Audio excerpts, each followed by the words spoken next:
Parang kailan lang. Nagsimula ako, halos walang maniwala sa akin kasi motor lang yung dala ko. And lahat ng kaibigan ko pinagtatawanan ako kasi wala pang networking company na meron taga Bicol na kumita. Pero after 4 years, sobrang grabe ng blessing na binigay sa akin. 4 years, 4 na sasakyan.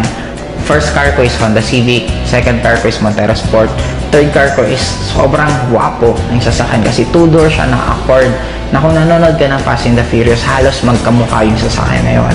Pang fourth car ko, normally halos ito yung nagiging ultimate goal eh. Fourth car ko is Hummer. Na ang kagandahan dito, may maliban lang kasi since ang taas ng gas consumption ng Hummer, binigyan pa ako ng in-global ng bonus na profit sharing na worth 600,000. 5, 7, 5, 350,000. Para daw pang gas ko sa Hummer ko.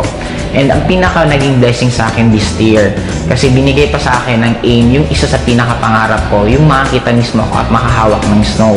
Nakapunta kami for 12 days sa United States, all expense paid, ni piso wala akong ginastos. Ang ginawa lang namin doon, walang iba kundi kumain, mag-shopping, mamasyal, sobrang sarap ng buhay. And ang nagiging blessing sa akin ngayon, hindi lang ako yung kumikita.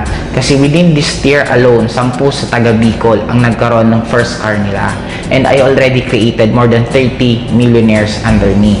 Ang isa sa pinaka-nasarapan ko sa AIM Global, kung ako tatanungin mo bakit AIM Global ang kinakareer ko, kasi ang dami kong choice kung ano yung pwede kong gawin na opportunity or pwede kong anong gawin na ibang bagay. Pero kaya AIM Global ang ginawa ko for 2 reasons lang. Number 1, kikita ka ng sobrang daming pera in a short span of time. Right now, I'm already earning 7 figures per month. And by next year, I'm sure kikita ako ng nasa 8 figures per month. Ang pinaka-bottom line sa akin, hindi lang yung pera, pero yung magkakaroon ka ng lots of time para i-spend mo sa loved ones mo.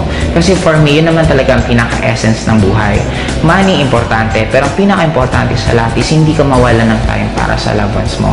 Kaya kung ikaw yung tipong tao ngayon na namumroblema ka ng pamasahe mo, namumroblema ka ng tuition ng anak mo, namumroblema ka ng kuryente, namimiss mo yung mga pamilya mo kasi nasa malayo kang lugar na ginagawa mo yun para ka lang kumita, meron ngayon na isang AIM Global na kaya nang ibigay lahat ng pinapangarap mo.